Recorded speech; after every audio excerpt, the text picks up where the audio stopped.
Lucy's Kitchen, it's Lucy's Kitchen. She's Lucy and she's got a kitchen. Lucy's Kitchen. And now that we've got your attention, let's cook. Hi there. Welcome to Lucy's Kitchen. I'm Lucy, and this is my kitchen. Today we're going to make pumpkin cheesecake bars. It's that time of year. Pumpkin everything. Pumpkin pie, pumpkin bread, pumpkin soup, pumpkin cheesecake.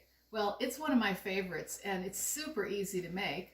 We're going to do a half recipe. Now, when you go to the website, lucyskitchenshow.com, you'll find the full recipe, and it makes a pan that's about twice the size of this one. But we're going to make half for today because it's just my husband and me, and we don't need a giant pan of it right now. But when I make it for the holidays, I'm definitely going to make the full recipe.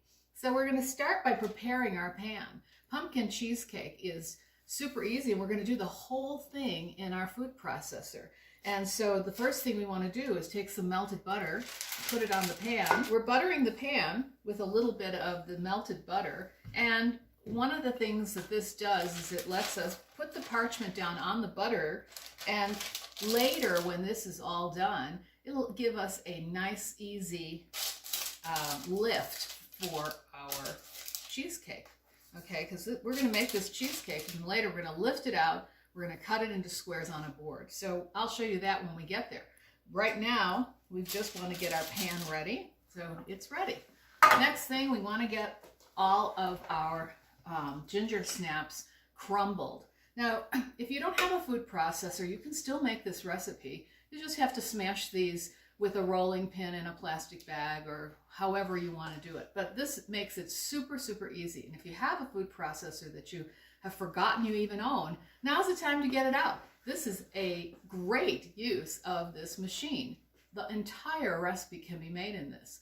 Again, if you don't have one, no problem. You can make it with a mixer, hand mixer, or a standing mixer. I wouldn't do it just by hand because I don't think it'll get mixed enough. But anyway, so we're going to start with our ginger snaps, and I'm just putting them in there. That was regular ginger snaps from the store. Now you can get any kind you want, whatever flavor of ginger snap you want. Sometimes people use graham crackers. We're not going to use graham crackers because ginger snaps and pumpkin have a wonderful complementary flavor. So here we go.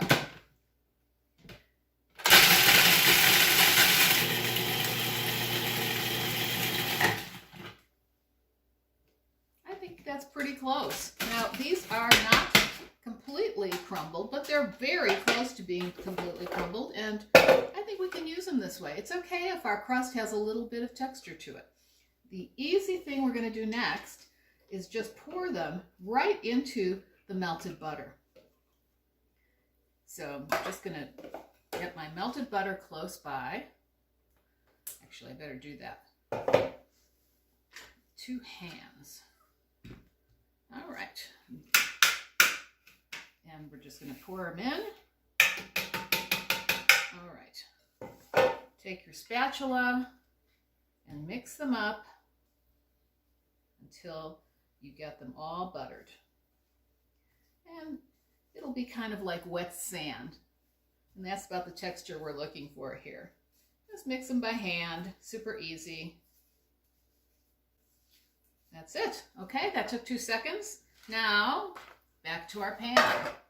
All right, I'm going to dump them in.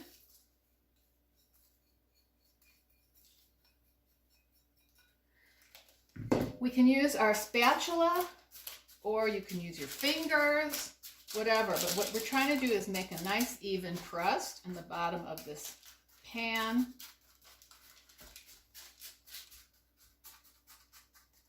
Now that we've got our ginger snap crumbs and butter pressed evenly into the bottom of our pan, we're going to put it in the oven and bake it for 10 minutes at 375, just long enough to set it and also lightly brown it, and then we'll put in the rest of the ingredients for our wonderful pumpkin cheesecake squares. All right, our crust is cooked. Now it looks like one giant cookie.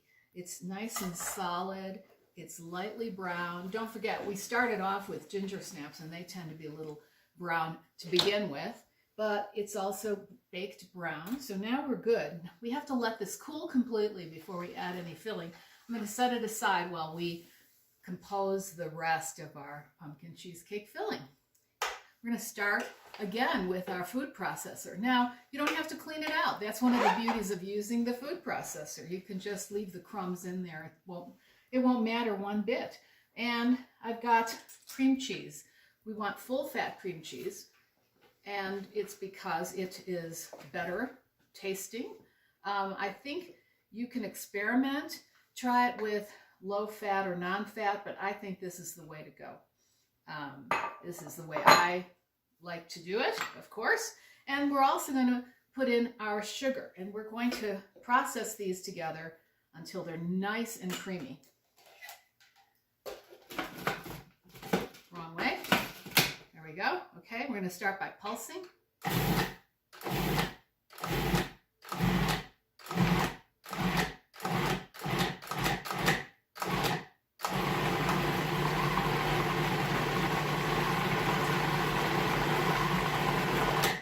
That's super creamy. And let's just check it out. Got my spatula, scrape down our sides, get the sugar all back in there, and looks pretty good. Whoops. Okay, next we're going to add our spices. So I have some orange zest because it's a great flavor to add to this. I'm going to put in the orange zest, and I've got some pumpkin pie spice. Now, pumpkin pie spice is sort of the smell of autumn. When you have a pumpkin potpourri, it's this smell, but it's much, much earthier and much, much better. And if you have fresh pumpkin pie spice, I can guarantee you it's going to make this thing taste fantastic. So I'm going to sprinkle in the pumpkin pie spice. And basically, what's in pumpkin pie spice? Cinnamon, clove, ginger, allspice, sometimes a little orange peel, a little lemon peel. Depends on the manufacturer, and they don't usually tell you. You can make your own. There's lots of recipes on the internet, but I like to use it already made, especially if it's a brand that I like and enjoy using. So that's what we're doing right now. And I'm adding some vanilla. So we're going to go ahead and mix this before we add anything else.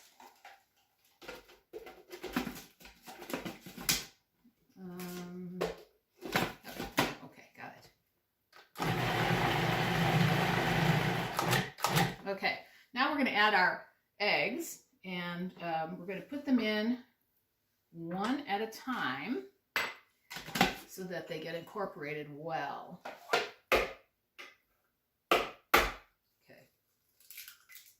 Doesn't work on plastic as well as it does on glass. There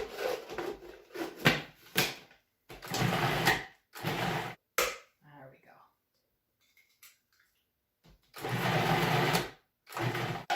Scrape this down.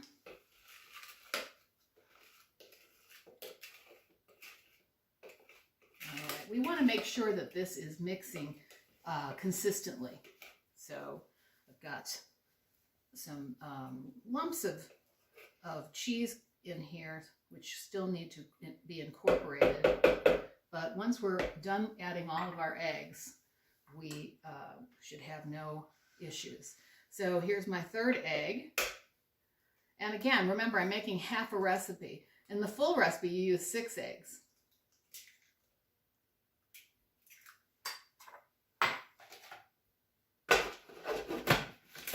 Okay, now,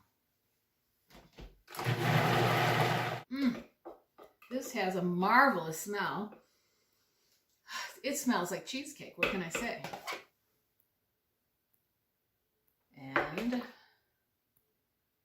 all right. Now, I'm reserving this so that we can swirl it into the cheesecake at the end and make it look especially nice. Now we're going to add our pumpkin. So, last week, I talked about using a whole pumpkin and baking it yourself for pumpkin soup. And if you have any of that pumpkin left over, well, go ahead and use it here. If not, you can always cook another pumpkin, or maybe open up a can. If you have a good quality canned pumpkin, it should just say pumpkin on the side of the can. No other ingredients. And then you know it's pure pumpkin, so you can use it. Using canned pumpkin is perfectly acceptable. So our crust has cooled off enough. The crust is cool and the pan is cool. It's cool too. It's still a little warm, but it's not hot. So you can touch it and then you know it's cool enough. So I'm going to just pour this beautiful pumpkin filling into the pan with the prepared crust. And I'll tell you, this ginger snap pumpkin combination, it smells amazing already. I can't wait until we can actually eat this. Now we just kind of tilt it to the corners. So it touches the corner. Touches the corner. Okay. Now we take our reserved filling, and this is the one that doesn't have the pumpkin in it because we want the color, and we just drizzle it on top very lightly and very gently.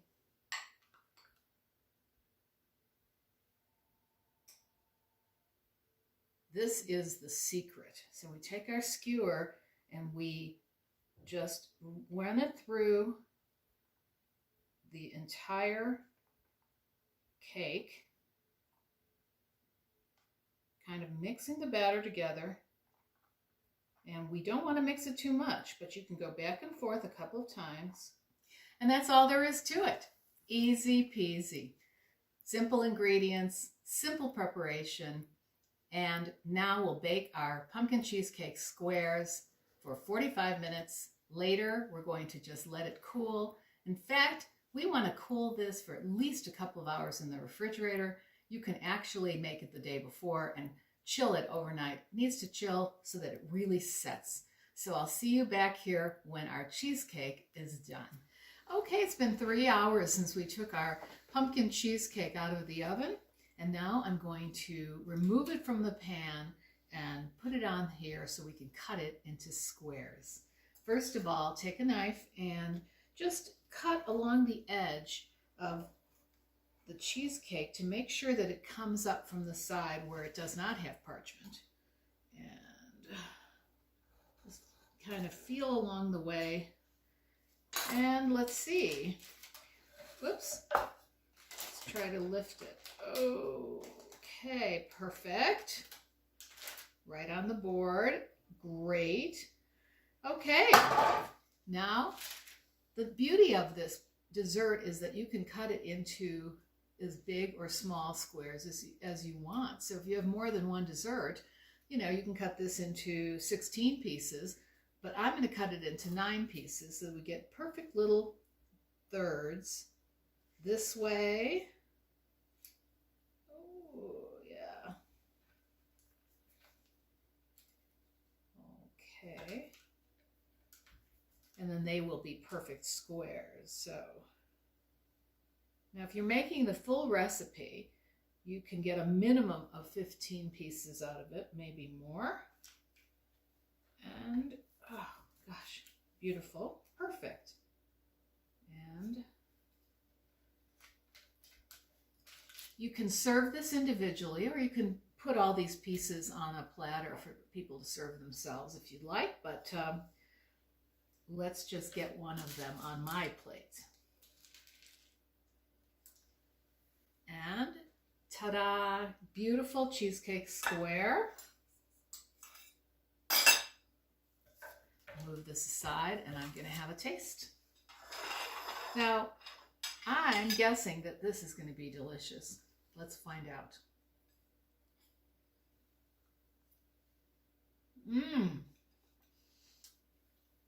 It's fantastic. Oh, I love it. I can taste the orange, just a little hint of orange, which is so lovely.